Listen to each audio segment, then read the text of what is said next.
better be important. Yes, sir. The American agent has infiltrated the X-Lab facility.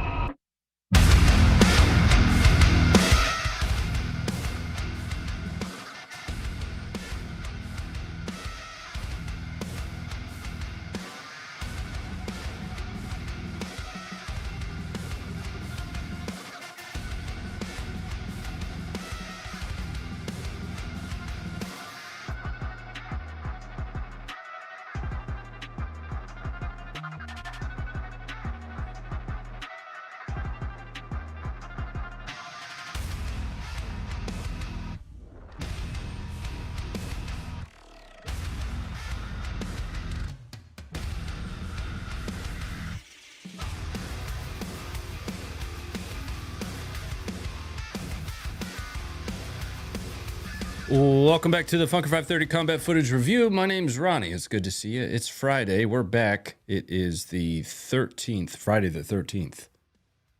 Yikes. I didn't even realize that. Anyway, we're here to talk about the worldwide world of warfare. And I haven't seen you since before SHOT Show. So we do have a little bit of a varying range of footage that we're going to take a look at tonight. And we're going to start right out of the gate with bumper boats, or, well, two boats running into each other that certainly are not supposed to do that. I don't care if they're ships or boats or whatever. But we have an Arleigh Burke missile destroyer coming into contact with a supply ship. I don't really know how this happens. There's a reason that the United States military is what it is and is the best in the world, but these things do happen, and we're going to watch it right now on video. Check it out. This took place in the Caribbean. There is no sound to this video. And I do have another video that shows this. You see that impact right there, and it certainly made impact. You know, it's not like a little love tap there. Imagine being on that other ship, feeling that impact. Two sailors, if I understand, did receive minor injuries. I don't know the extent of their injuries, but it didn't sound like it was anything too serious.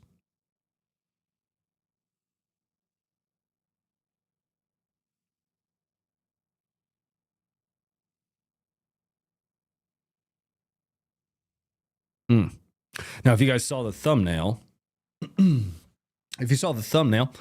can see some of the damage to USNS Supply. That's the very unique and creative name of the supply ship that the Arleigh Burke missile destroyer USS Truxtun ran into. I don't know if I pronounced that correctly. All right, let's take a look. I've got one more video. This one has a little bit of sound with it too. And that's coming up for you here.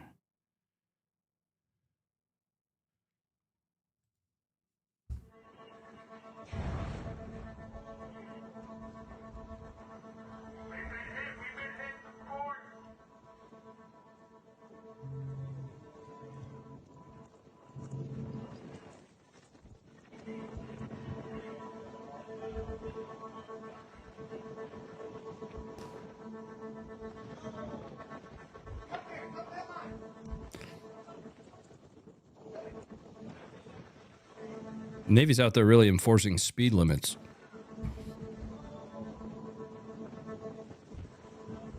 Nice pixels. Yeah, this was filmed on a potato. That's a newer generation potato, but a potato nonetheless.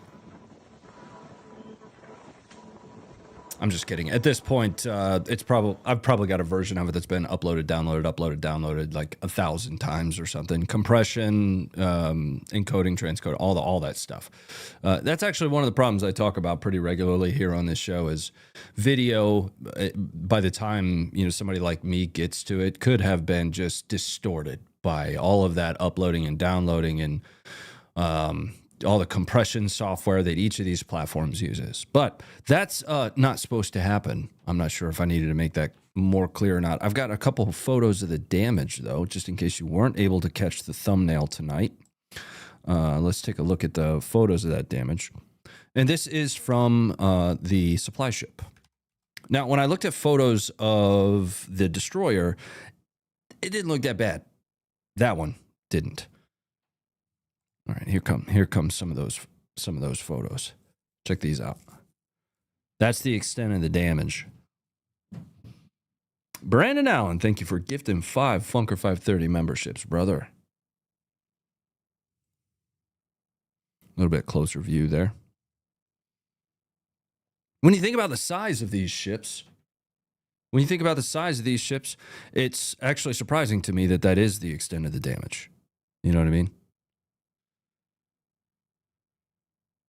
Just tens of thousands, if not hundreds of thousands. I don't even know how much boats weigh. How much do big ships like this weigh? Like a lot? If not hundreds of thousands of pounds worth of steel. Kind of surprising that that's all we're seeing there.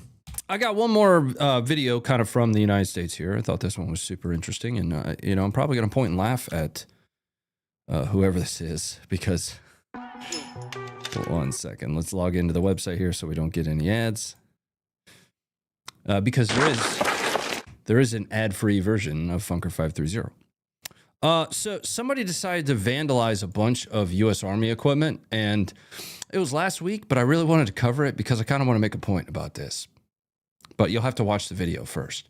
I don't remember exactly where this takes place, but it was on February 8th, 2026, around 1 o'clock in the morning. Some guy runs up to a train of MP vehicles and starts tagging them, spray painting them. But what he tags them with, well, here.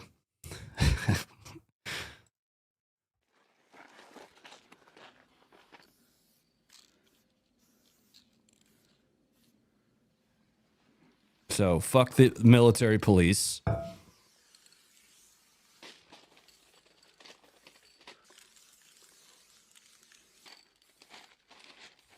Kill, kill.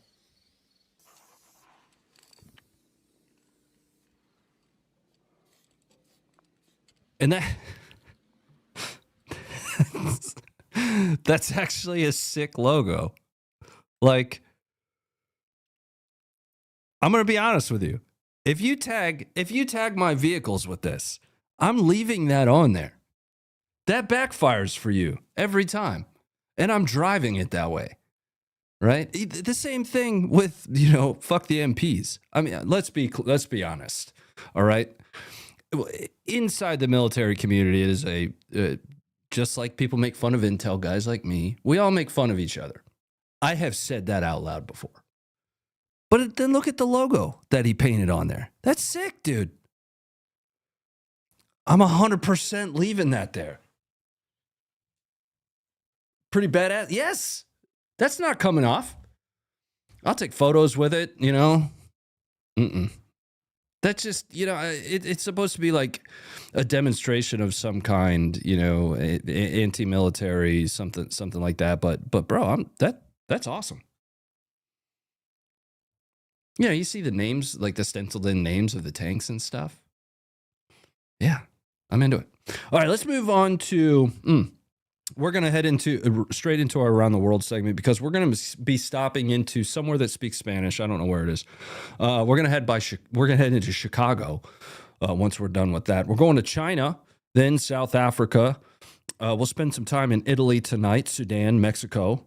Then we'll get into an intermission with some technology. And I've got a little bit from the archive as well before we get into the Ukraine footage tonight.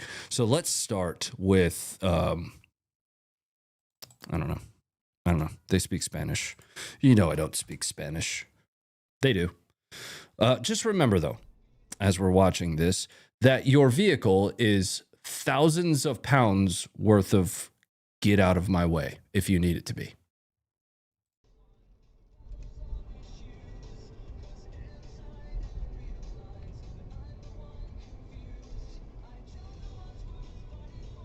Why I have to scream? Say what I don't mean.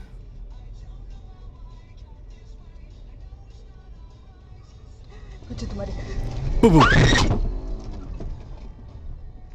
I actually kind of want to talk about this for a second. So, as if you didn't really catch what happened there, as they're coming around this turn, you've got like a choke point here, right? And what this vehicle is trying to do is hold this vehicle in front of them is trying to hold them at gunpoint, and one of them actually gets a shot off, if my eyes serve me correctly, right there.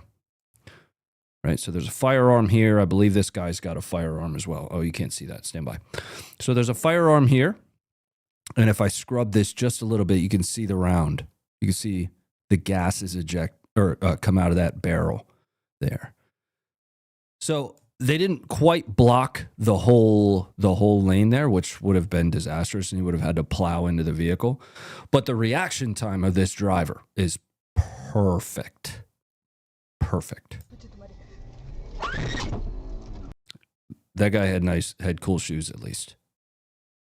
Look at those kicks, man. Damn. I think he cleared the guardrail too.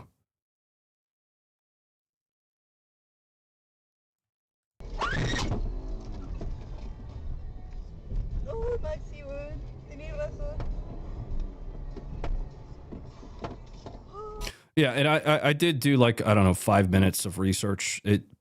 I gave up pretty quickly. Somebody can probably find what country this is in by these right here.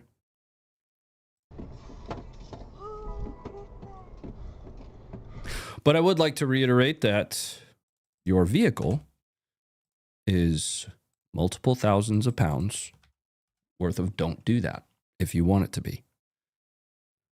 This is South Africa. We're going to come back to South Africa in a bit, but here you go. I think that was great. Thank you, guys. Okay, just one correction. The mountain is much older than 90. Never mind, Zero. Table boy. It's celebrating its 90th. 100%. But thank you. I love the spirit. I love it. This guy aimed. This guy aimed his vehicle at him.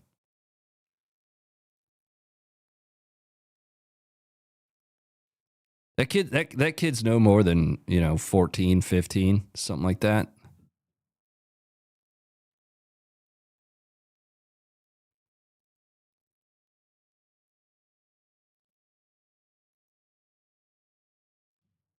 Got him.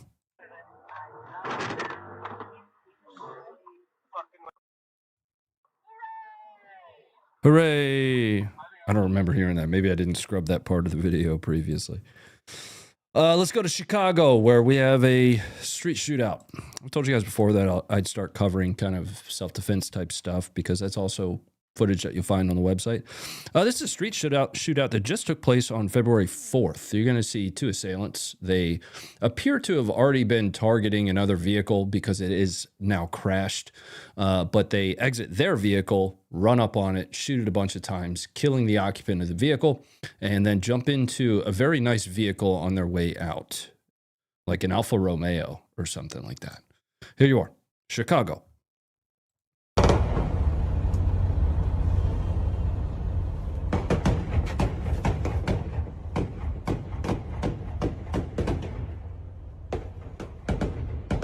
Oh, more than two. Yeah, there's a third guy there.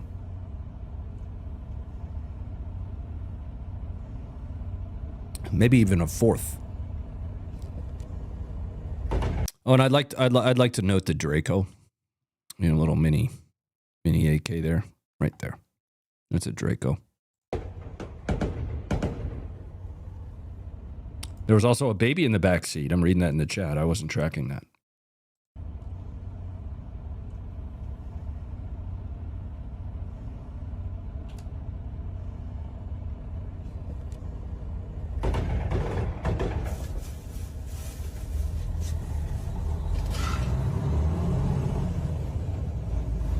So something that is a bit distressing to me.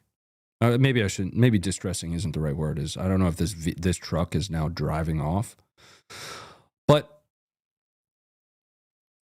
I can't help but place myself in this truck driver's shoes, right? I have a trauma kit in my car, in my truck. There's one in my wife's van as well. I can't help but wonder if in this individual's shoes and situation, if I would drive away or not. I don't know, right? I haven't encountered or experienced this situation before. I'd like to believe, however, that I would probably try to render aid here. You don't know who's in that vehicle, why they were targeted. You know, this is obviously and most likely some form of gang violence. I'm not sure, what the story is behind the person in the vehicle there. But this truck driver, I'm not holding anything against him, just kind of having that conversation with you.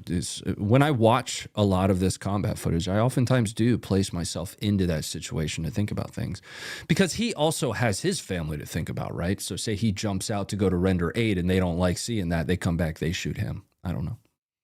Crazy world we live in, but we're not leaving Chicago just yet. We're going to stick around in Chicago for this next video. Armed robbery.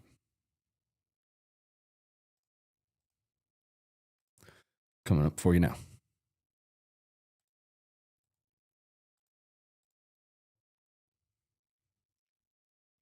Holding probably what looks like a Glock to his head, based on the blocky frame. Could be like a high point or something, but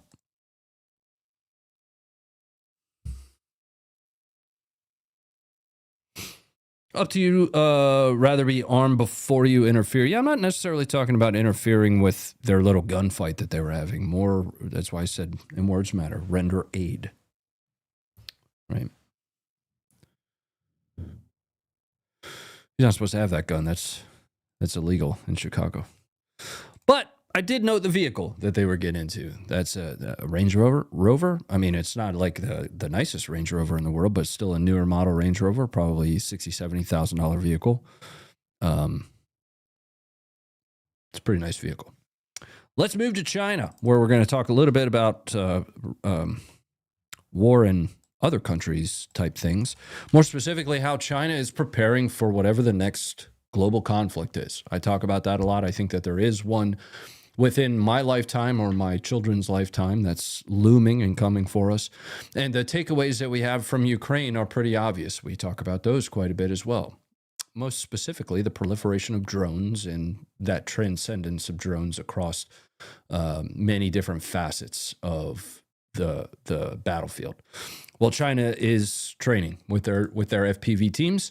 Here is footage of that training published by China. Important to note.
All right, let's bring things back up. I do see a question in the chat about the shirt. This shirt is from our other brand. Myself and Funker started a new channel and brand called American Marksman. I'm dropping the merch link in the chat for you guys if you're interested in it. But it's all about marksmanship and all about the history of marksmanship and how marksmanship, culturally speaking, is eroding. Marksmanship. This isn't even like my 2A rights, even though I am a 2A absolutist. This is very much so just about principles of marksmanship. So you'll find a lot about long range, a lot about the history of American marksmanship. We've done episodes on like Morgan's rifles, and I did an episode on, what was the second history episode that I just did? I don't remember what it was. It was just a month or so ago. Anyway, if you're interested in that stuff, there's also a link to the channel at the top of the screen here. That's Funker and I, both of us long range shooters. I've been competing in shooting sports since I was in high school. Let's move back to South Africa. We're going to see a couple cash in transit heists here. The very first is in South Africa with the use of explosives. Now, these are actually really, really regular. At one point in time, the Funker 530 team was taking a look at going to South Africa to do kind of a mini documentary. Myself, Will, and this comes from our point of contact out there, and he goes by K9_Reaper on Twitter. If you're interested in the things that are happening in South Africa, I strongly recommend giving him a follow. The information that he shares is always extremely valuable just to help you see the situation that they're dealing with. Cash and transit heist using explosives. I think there were like 20 of these just in the first half of 200, excuse me, just in the first half of 2025 alone.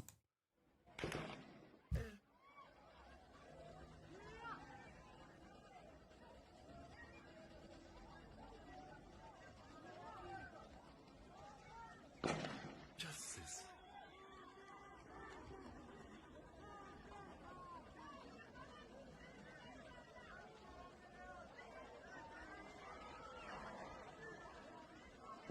Driver's dead? Possibly. I'm looking at this little blob here. There's the explosives to breach the rear of the vehicle. But yeah, when you look at that, and it's like, oh, well, you know, Africa, kind of South Africa, kind of turning towards the third world, if you will. I don't think that's an arguable point. But I got one more cash in transit heist to share with you guys, and I'm going to pull that up for you. In Italy. Stanno rubando il furgone, guarda. Guarda, guarda, guarda, guarda, guarda, guarda. Yeah. Guarda. This is in Italy. Hanno rubato il furgone. Guarda. Guarda. Cristo santo.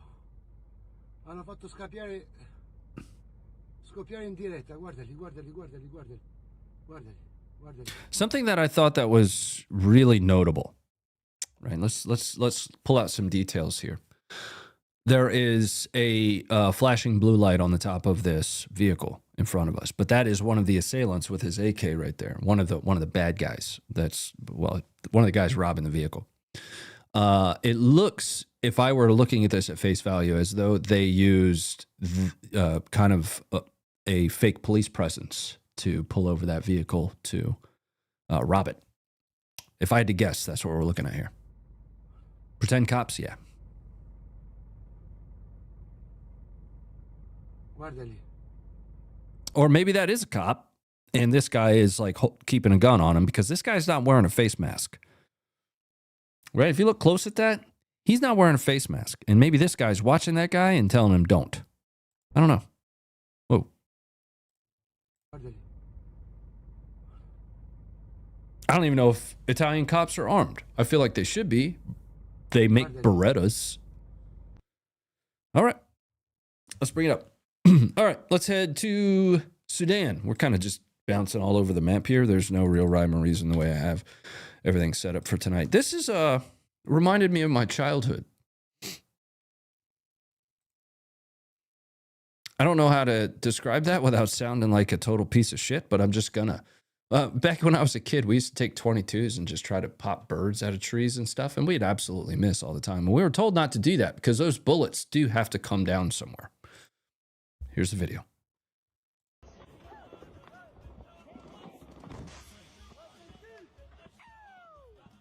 That's an anti-tank guided missile. This is the Rapid Support Forces trying to shoot Sudanese army supplies out of the sky with an anti-tank guided missile. That's crazy work.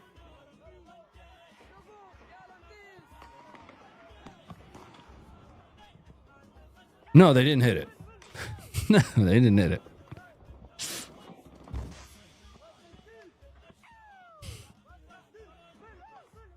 They missed it by a mile, actually. If, like, you look at the descent rate there of the trajectory of the ATGM, like it's maybe a Concours or a 9K111. Fun fact: what's the name of the 9K111 anti-tank guided munition? Go ahead and put that in the chat. The mods are gonna have a Cornet possibly as well. Yeah. All right, let's head to Mexico. Yeah, go ahead and just go Google the 9K111, then come on back to the show. In Mexico, pretty significant military operation was taking place. I thought this was really interesting because it has a minigun in it. It took place in Sinaloa. More than likely, Mexican army going after Chapitos, which were founded by the son of El Chapo. More than likely, I'm not the greatest with following the goings on of the cartels and stuff, but given some of the things that we've talked about, I told you I'd start covering more of it. Anyway, Mexican army choppers laying into something here.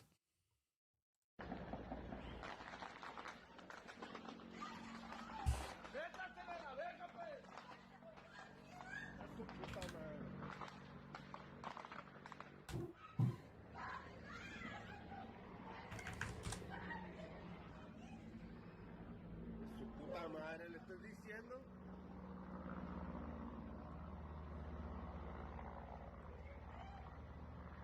Tu puta madre, diciendo, pendeja.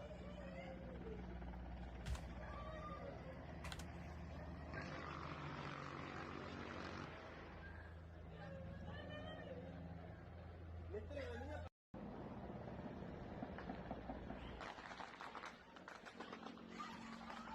Métasela a la verga, pues. Tu puta madre. All right. I feel like we watched that one already. I put in the chat what the name of the 9K111 Soviet anti-tank guided missiles name is. Go ahead and pronounce it out loud. One more video from that activity in Sinaloa, more specifically in Jesus Maria. Jesus Maria? I don't know. Here you go.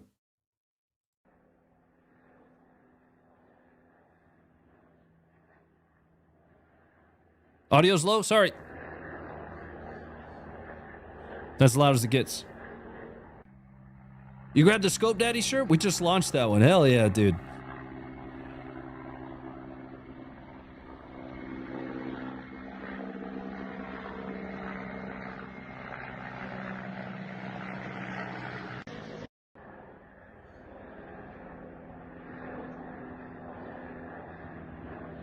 All right. Let's bring it back up. We're moving into our intermission segment. I thought this one was going to be cool for us to cover just on a piece of technology. Everybody's familiar with the M242 Bushmaster at this point, the Bradley 25 millimeter, running both HEIT and armor-piercing ammunition. The Bradley tank, most specifically. But there is the Bushmaster 2, which is a 30 millimeter, and I wanted to show you guys some footage of the Bushmaster 2 banging. Here you go.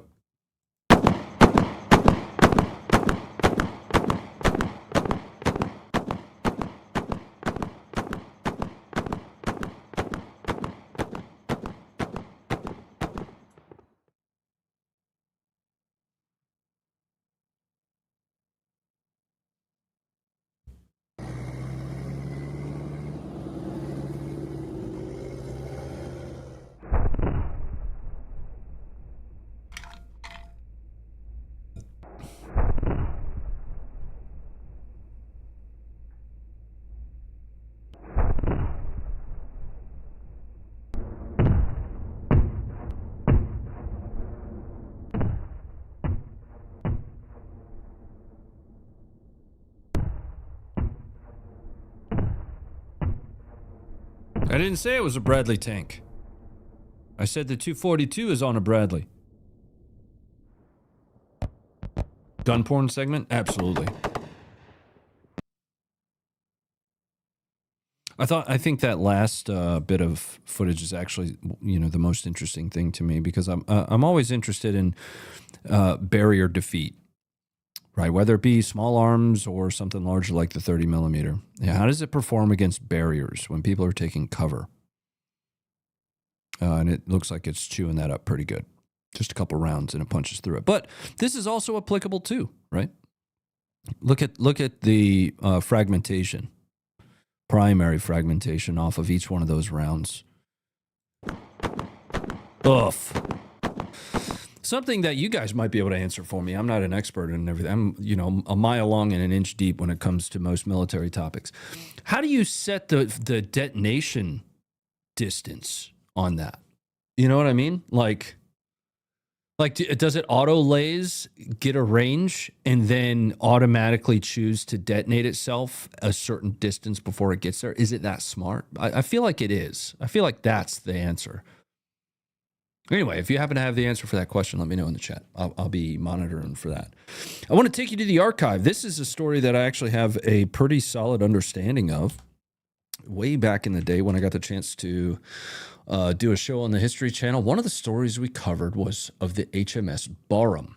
The footage of the HMS Barham detonating after being hit by 3 torpedoes was some of the first visceral type footage to really come from, to really hit the populace. I do talk about this a lot as well. We sent Hemingway and all of these other Hollywood directors into World War II. And the kind of footage that they brought back was like, buy war bonds. Our boys are getting after them.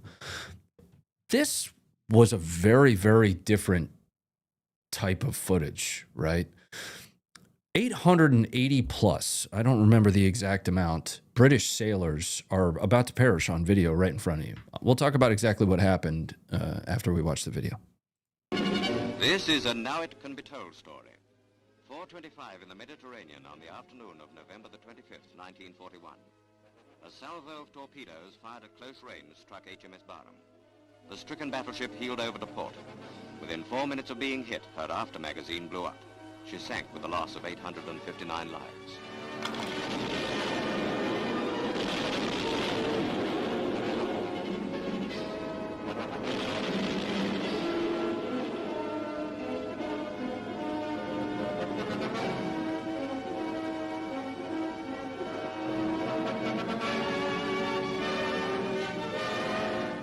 The cause of the final explosion has never been ascertained. Probably it will never be known. Barham was the only British battleship sunk at sea by a German U-boat during this war. The only time a submarine beat the Royal Navy's destroyer screen. There have been no more poignant pictures than these. All right. Well, so according to that video, the cause of the explosion not being fully known, it's been analyzed quite a bit, actually. And there's an entire segment of military mysteries on the History Channel that we did on this. But I'll give you the bottom line of it. Essentially, as it rolled over past a certain degree, the ammunition storage in the magazine came loose and they started rolling around, and one of them moved far enough to detonate itself, which set off the rest of the magazine, which set off the rest of the ship. You see, they're designed to be somewhat safe when it kind of sways back and forth like that, but after a certain angle, all hell's going to break loose.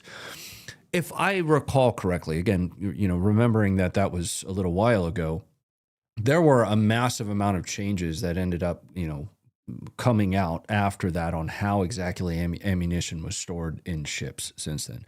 But it's some of the most amazing footage to see, especially because it's very rare to have A, had a video camera, but B, had a video camera close enough to a ship out in the middle of the water that had just gotten hit by 3 torpedoes. Just all of the stars aligned on that.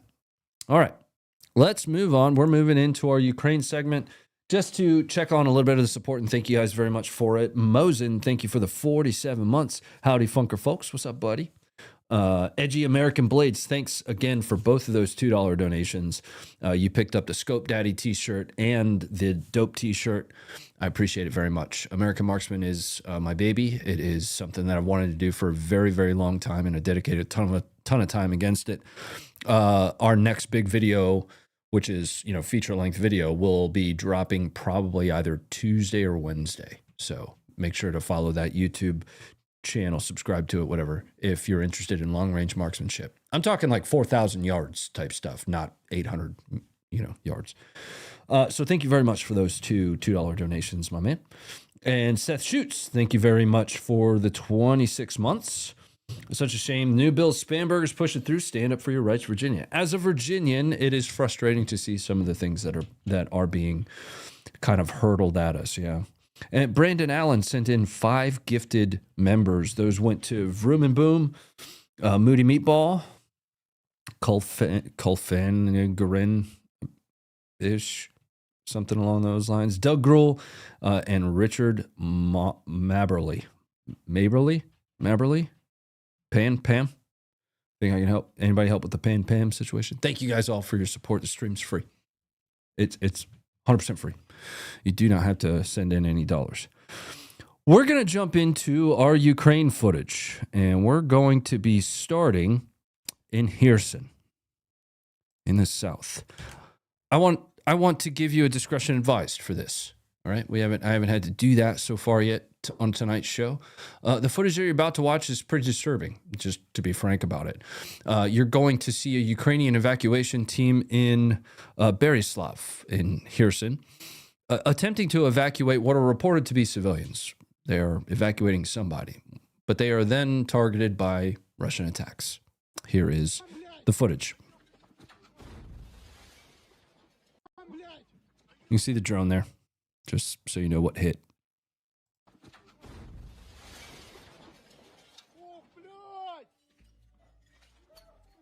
Ебать, Серега!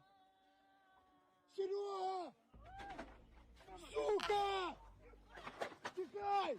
Тикай! Серега! Серега, ты живой! Блядь! Серега, тикай! Все, Серега! Надо текать! Блядь! Серега! Блядь, ты живой! Серега, мы не поедем, все! Заводится? Серег, текаем! Мама тута! Блядь! Люди! Давай сюда, иди! Сюда! Помогай! А где прятаться? Он сейчас прилетит еще! Он сейчас прилетит опять! Где прятаться? Серега! Давай ее занесем! Борислав, эвакуация! Боженька, я тебя прошу, допоможи нам вибратися звідси. Арта. Все, въебал. Арта.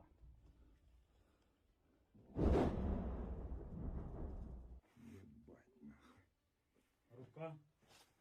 Да, вот тут где-то.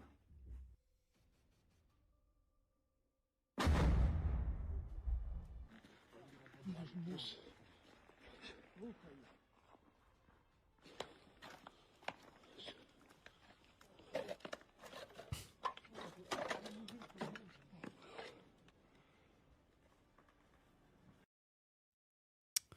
That was the old man that was kind of frozen in shock in place in the vehicle after the FPV strike. All right, let's move to Kharkiv, where we have more Russian drone strikes. This is a Russian drone strike montage in and around the Kharkiv area. Don't have great geolocations tonight. I used mostly footage that I thought was pertinent and relevant from the Funker 530 website for tonight's show, rather than jumping around all the different geolocation stuff. Just got a bunch of projects right now, and that would have taken me a little bit longer than I had available today. Here's the footage.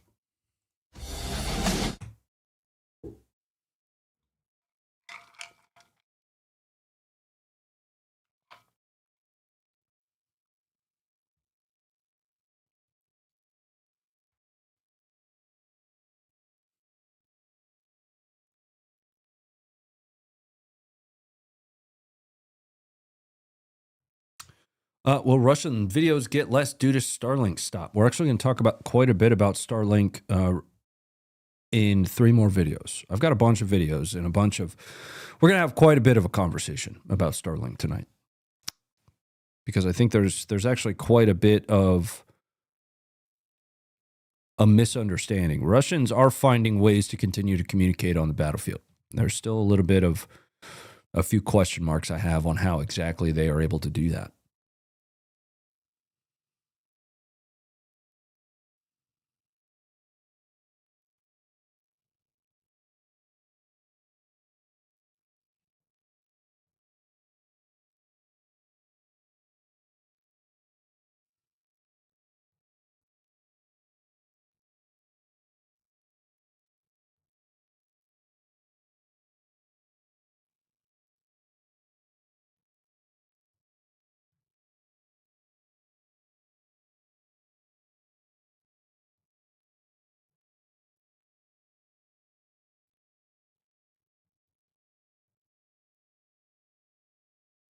Carrier pigeons.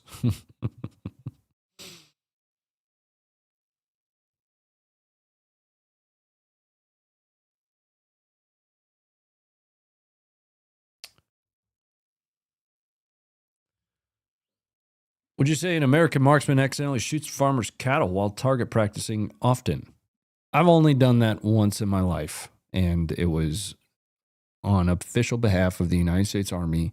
And listen, they look a lot like the thermal targets for the 240 Bravo thermal qualification table.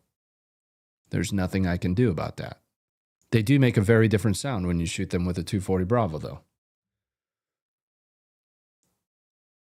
I'm not saying it was a good thing that I shot a cow, but I did.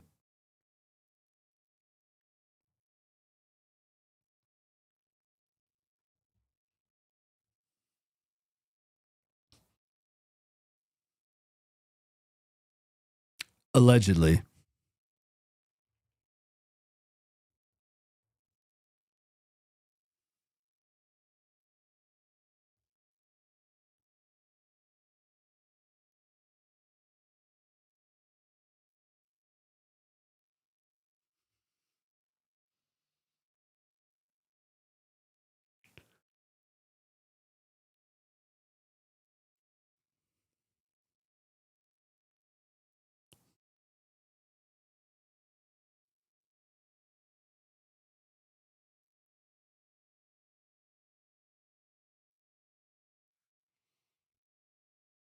All right, let's bring it up. In the first rule to identify your target. Yeah, all right. Yeah, so we'll play that game.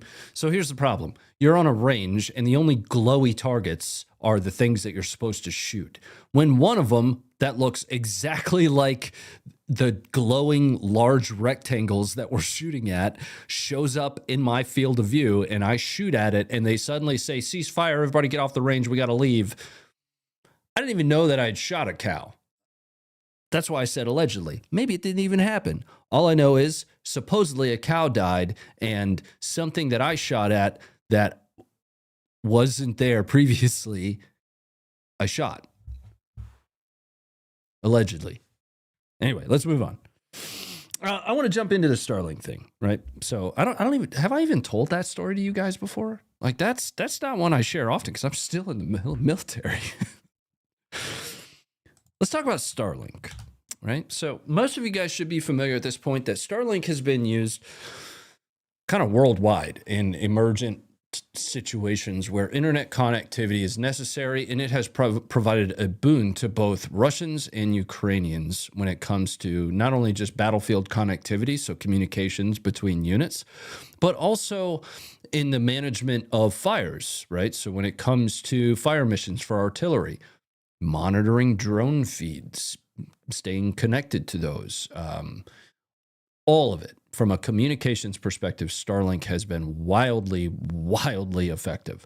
When I went and embedded with down at Helene, Hurricane Helene in North Carolina, the primary means of communication was Starlink for even the government. Very, very capable system. Well, Starlink chose to implement whitelisting. If you're not familiar with what whitelisting is, it is essentially only these Starlink terminals are allowed to connect to our services, nobody else. It's not necessarily that none of these can, it's that only these can. A blacklist would be you guys can't, but everybody else can. So whitelisting was always going to have a negative impact initially on everybody, because the way that Starlinks are getting put out into the battle space right now is through donors, both, at least early on, Russians donors and Ukrainian donors. They're buying these Starlinks, they're funding them third party, not through the Ukrainian government, and they are putting them into the environment and not through official Ukrainian channels. So we'll focus just on Ukraine for a moment. Well, when Starlink implemented that whitelist, those Starlinks that were not funded through official Ukrainian channels didn't get initially included on that whitelist, and it shut those down as well.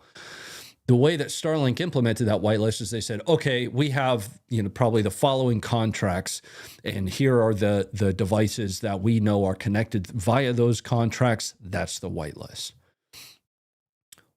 Well, Starlink implemented that whitelist, and it took all of Russia down and even some Ukrainians. The problem is Russia is finding a way to get around United States sanctions on equipment by using what they are calling Wi-Fi bridges. That's a little bit of a broken name for it because they aren't necessarily backhauled to the internet. There's a little bit of a technical conversation to have there, but I got a couple videos for you to watch, and we'll continue to have a conversation about this. This is starting to get into my previous career in cybersecurity. Here you are. Фронта устанавливаем вот такие мосты, радио, передатчики сети. Но ничего, нас этим не сломить. Победа будет за нами, нет фашизма. Старлинки заблокировались по линии фронта. Устанавливаем вот такие. Now, what you're looking at here is a company called Ubiquiti. Ubiquiti is an American company owned by I forget his name. One of the youngest NBA owners. He owns the Mavericks, if I'm not mistaken. Ubiquiti was previously fined $500,000 for evading sanctions on Iran. It's being claimed that they kind of know that these devices, which since 2022 have had export restrictions around them, are making their way into Russians' hands. As of tonight, I have tried to do a little bit of research into that. That's kind of difficult to prove. The way these things are being acquired, at least primarily, are through third-party systems, right? Or third-party retailers and distributors. It's kind of like Amazon. Russia's version of Amazon has had a bunch of these things because they were legal for Russia to have before 2022. And those are being distributed out. There are also circumstances where people are third-party selling these at like exorbitant markups. So essentially Russians scamming Russians to try to get battlefield connectivity back out there. One of the things that I want to clear up, though, about the way these systems work, there is a running idea that similar to the Starlinks, Ubiquiti will know all of its devices that are out in the field, and that's absolutely not necessarily the case. These don't necessarily have to have, or don't need to have at all, internet backhaul. They don't require connectivity to the internet to work. The way they work is locally primarily. Now, when you set up one here at a base station, another one up high in a tower, then another one up high in a tower, and then that communicates with the one down here. If that base station has internet connectivity, it can transmit that all the way across the network. But it doesn't have to, because they are just local communication devices. It's a relay, it's a bridge, right? So there isn't really any way for Ubiquiti to know exactly where each of these devices are and how they're employed. At this point, the conversation about Ubiquiti and with regard to Ubiquiti is, are they evading United States sanctions to put these devices into Russia? And do they know that, well, they certainly know that these devices are being used. It's really that question. Are they evading sanctions to put them in there? Now, again, all the research I did, which is not relative to any research that's been done by anybody else, I could find distributors that did know these devices were going to make their way into Russia through like Turkey and Kazakhstan, but it wasn't Ubiquiti itself, right? I've got more footage of this, though. So one of the things that Ukraine has started doing is targeting these systems now specifically. So the challenge with something that requires line of sight like this isn't like Starlink where you point it at the sky and you get connectivity with a satellite, and then that is, provides connectivity to all of your systems and stuff. These require line of sight in order to work properly. When you break that line of sight, they no longer work. Ukraine has started targeting these directly. And if you take one out of that chain, then the likelihood that you have just disrupted that line of sight and rendered the system, the local network that it was a part of, inoperable. Here is that footage.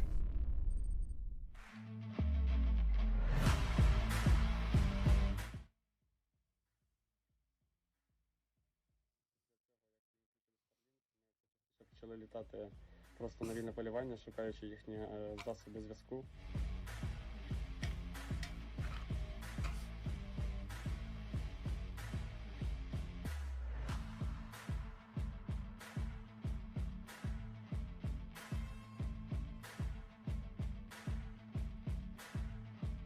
Yeah, maybe it's not the Mavericks. I'm sorry if I misspoke on that. зв'язку та Wi-Fi мостів ворога останнім часом. Yeah, pause. Hold on. Hey, if I misspoke on which team this guy owns, that's my bad. I didn't really focus on the owner all that much. Like, he doesn't matter very much, just to be frank. Anyway. Оскільки відбулося масове відключення у росіян Starlink. Цими мостами та антенами користуються ударні та розвідувальні дронові групи росіян. Відповідно, вибивання засобів зв'язку дуже погіршує їхнє злагодження, комунікацію між собою. After the cow got shot stream? Знижує ефективність відповідно ворожого наступу.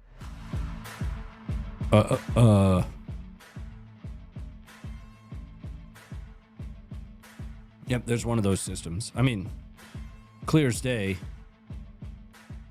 Сидіти на позиції без зв'язку – це вкрай важко, тому що ти не знаєш, що відбувається навколо. Саме тому ми робимо все, Memphis Grizzlies. Thank you. Весь час сліпим, глухим, адже для нас зв'язок – це життя, а для них його відсутність – це, можна сказати, якийсь крок для поразки. So here's the thing. Russia is going to some pretty crazy heights to try to get these things installed. Let's talk about where I'm going with that after we watch this video. So this guy is up on what appears to be a crane of some kind. This is a Russian trying to install one of these Ubiquity bridges, and an FPV drone found him.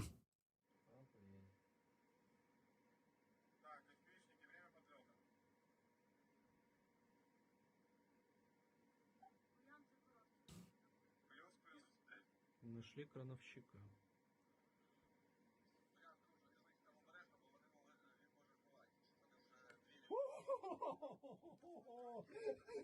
Powerline tower. Thank you for that. Thank you for that. So here's kind of a key takeaway, right? Starlink is a moderately new system from a military perspective. Well, not even from a military perspective, from an availability perspective, right? It is a major enabler. Even the United States uses it officially. Like I said, the National Guard element, which is not your standard National Guard, that's, you know, I'll just leave it at there, that I was embedded with down in North Carolina, they were using Starlinks. They were personal Starlinks, but it did provide an advanced capability. The United States military does have satellite communications capabilities, but they are generations behind. We do have those, and we practice them, and we employ them, and we use them. I just got done using one 2 months ago. So those are the primary. But Russia's dependency on Starlink here and the lengths that they're going to get that backfilled by these Ubiquity systems is in and of itself very interesting to me. When it comes to technological advancement and the ability to communicate across your units, that is one of the most critical capabilities that you can have. So for Russia to be this reliant on a US-based, brand new, commercially available satellite communications network, I think that speaks volumes of Russia's modernity of a fighting force. It's numerous, that's most certain. We have seen that over and over again. But this is where it becomes, I'm about to piss the other half of you off. This is where it becomes Schrodinger's adversary. You know what I mean? Like, Russia can't take Ukraine at this point. Coming up, cutting my teeth in these national security topics in the intelligence community, there are always the big four: Russia, China, Iran, and to a certain extent, North Korea. Those were always what we were focused on. When I did counterintelligence, that's what we were focused on. That's what we cared about. That's all we analyzed at the time. Those were our biggest adversaries. In my opinion, China has overtaken Russia from not necessarily the most immediate threat to the United States, but the most deadly threat to the United States. So you're most likely and you're most deadly. Because I continue to be astounded from a technology perspective what they're using. Now, the detractors will look at that and say, well, they're still gaining territories. Well, again, yeah, they're very numerous. They have a lot. Russia's not a small place. So they have a lot of personnel. They are up against an adversary with not a lot of personnel that is, at this point, struggling to field personnel. Anyway, that Starlink piece, the more you take an objective and outside look at that, I wouldn't say impact, because Russia is finding ways to backfill that, but when you start to peel back those layers, it starts to get really, really interesting, in my opinion. All right, let's move on. We've got some Russian footage here of a little bit. This isn't really technology. This is just using large explosives to do small things. More landmines being used to clear fortifications. These are Russians using that on a Ukrainian fortification.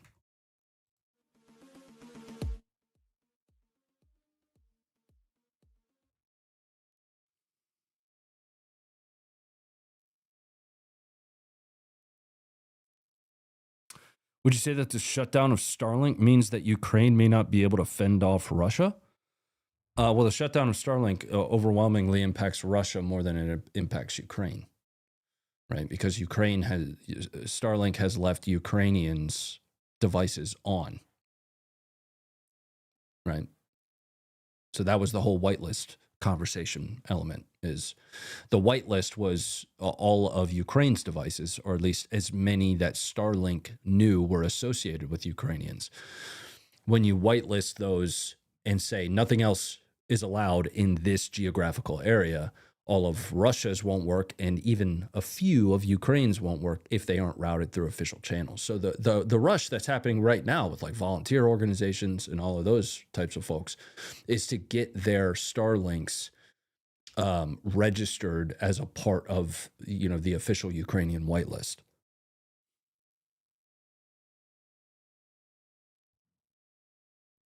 Ronnie, what do you think about if Ukraine was trained on and allowed to use AC-130s? I think they'd be shot down. Yeah. Would they be able to protect one from being shot down and still use along the front? No, I don't think so. AC-130 requires air superiority. Air superiority hasn't been achieved in Ukraine by either party throughout the entirety of the war.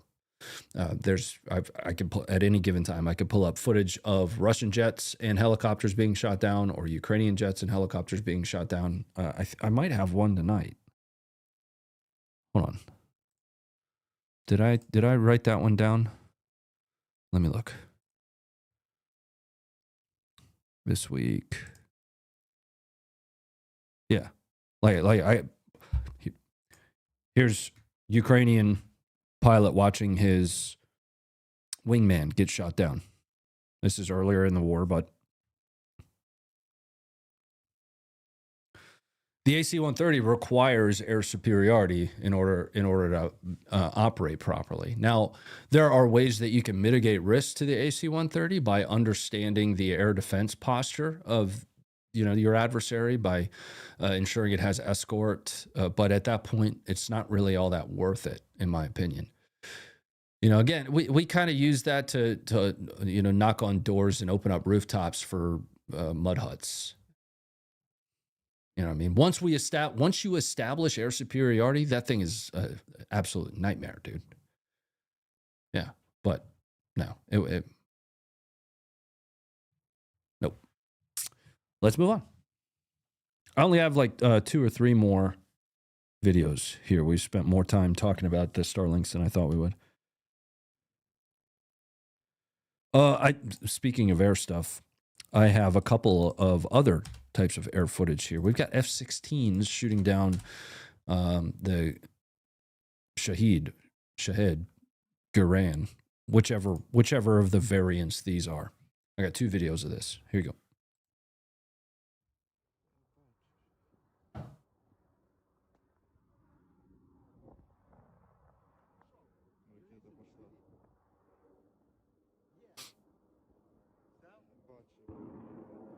What do you think about the drone jammers? Do you think they'll ever be effective? Are they effective, and do they exist? Yeah, there are plenty of jamming technologies that are working well. The challenge has been employing those against like the fiber optic drones. You'll see the AIM-9 Sidewinder come out of this bad boy. There it is. Boof. But then I've got another one where he goes to guns, and that was pretty cool footage. And then I have one more video to watch after this. And then, I always have one more video. We'll just put it that way. Check this out. Ты, сука, гандон.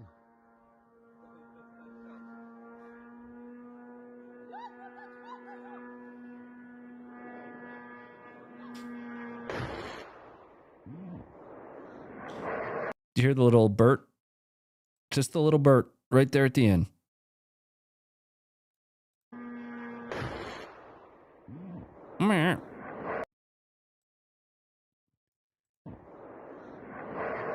I want to hear it one more time.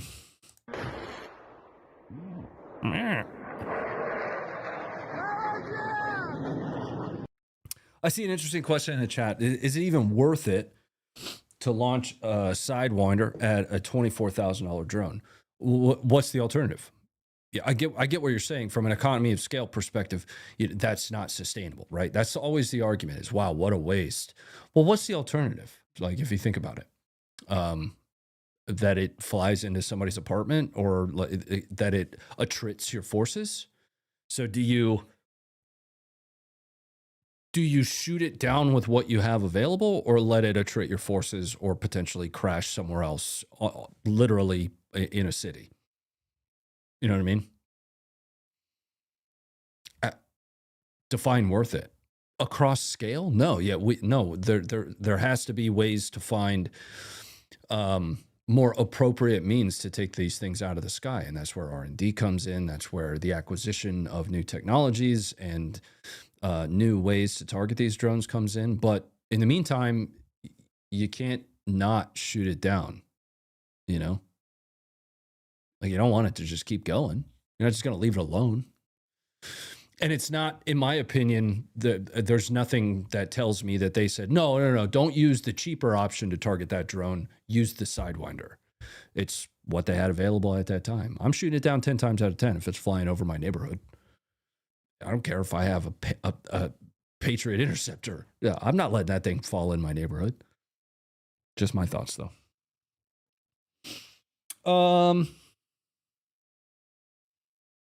There is one that I really want to... I'm looking for it here in my notes.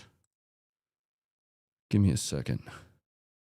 Yeah, this is the one. We're going to watch this one, and then I have one more video for you. These are a couple Ukrainians being targeted by an FPV drone, and welcome to the drone show tonight, I guess. It's a little bit of a brown pants video. Here you go.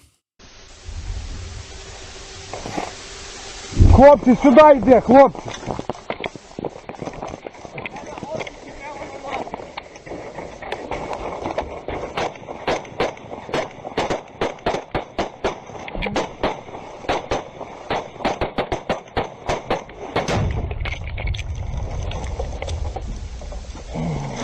Them boys got lucky there. I mean, they might have taken some secondary frag from that or something. Oh, man, this guy probably took some of it. Right here. I didn't even see that guy earlier.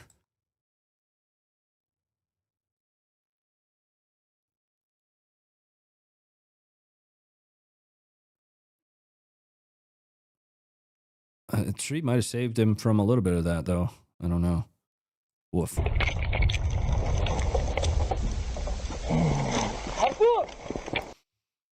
You know what? While I'm showing you that one, I got another one here that I want to show you. Drones are survivable. This is a Russian that gets targeted by drones, but he survives like 11 drones in a row. And then the 12th one is finally what takes him out. Discretion advised. Here you go.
Why is he all alone? I don't know.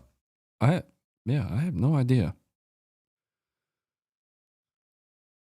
There's probably something. He probably has buddies or something that were killed. Well, one of the ways that Russia kind of adapted its tactics that I've, spoken with a couple folks about is rather than doing large, quote unquote, meat wave type things, what Russia has started doing is using small assault teams repetitively to eventually just take a small foothold somewhere. Right. So you'll see 3, 4, 5 in an assault team, on everything from scooters to horses. You know what I mean? No, there is one more that I wanted to share with you guys. Where is that one? Hold on. It's in my, just give me a second. Talk amongst yourselves. Oh yeah, here it is.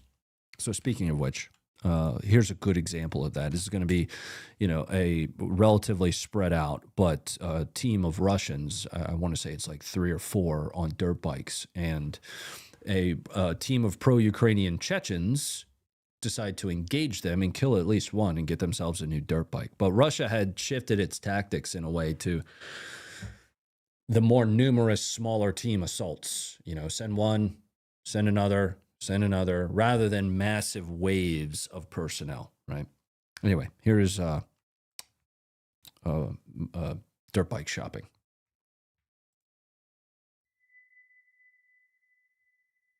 На ту лесополосу едут. Огонь можно открыть.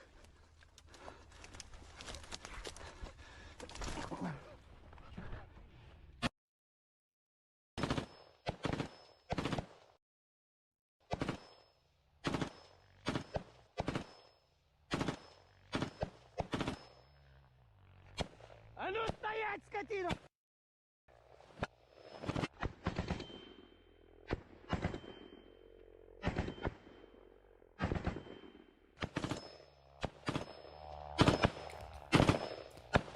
Ein Dender da!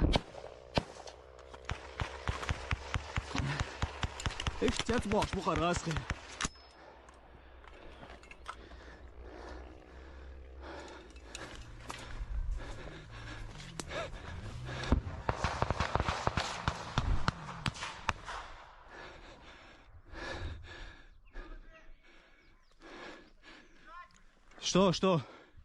Что? Где? О, там наверху тоже ходит. What kind of rifles are those? That's AR platform rifle of some kind. I don't know. Handguard's interesting.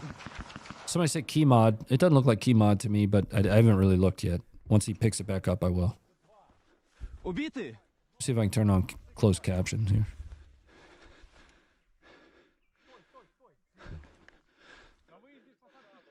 Русский, давай уходи, у тебя шансов нет. Слышь, русский?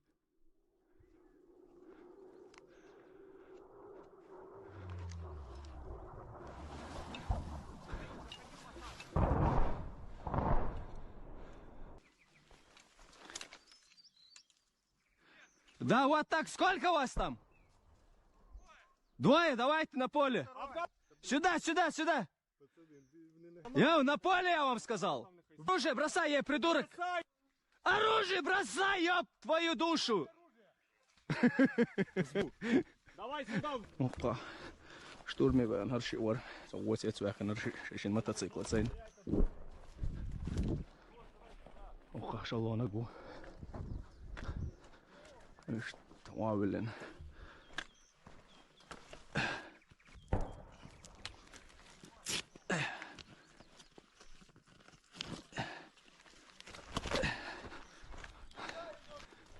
Трофейный. Так.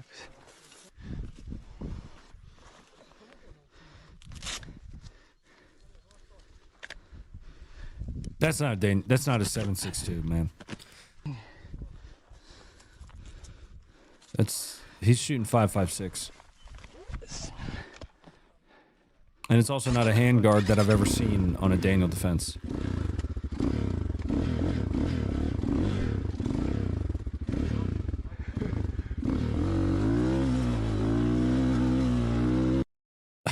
The donuts at the end there. Let's take a look. Because he does change his mag at one point here. Yeah, it is key mod. So good catch on that. There's key mod there. Yeah,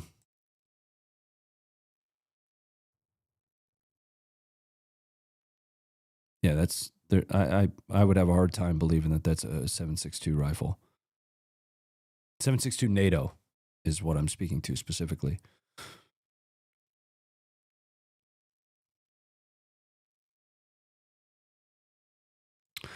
Can't be 100% certain though, so maybe you're right.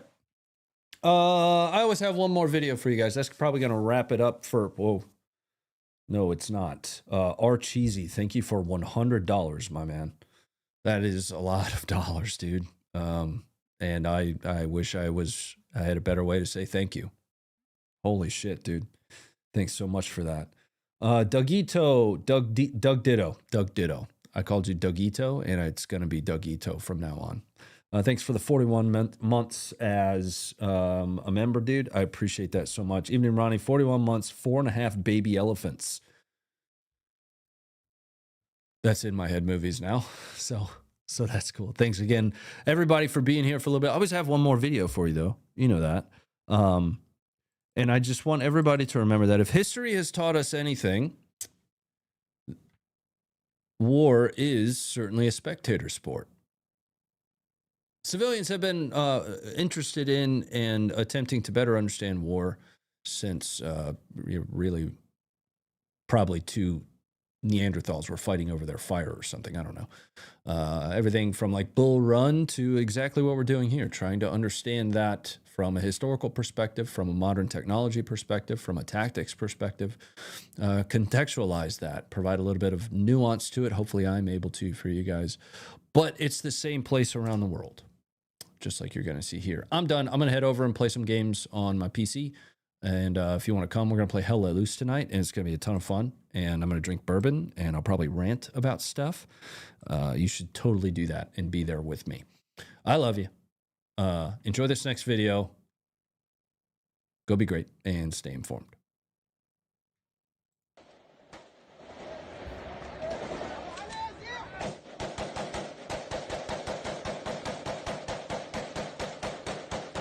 What's this guy doing?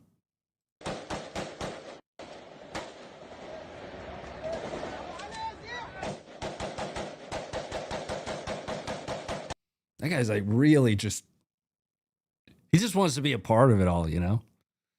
It's like trying to see what they're hitting. Again, I'm out of here.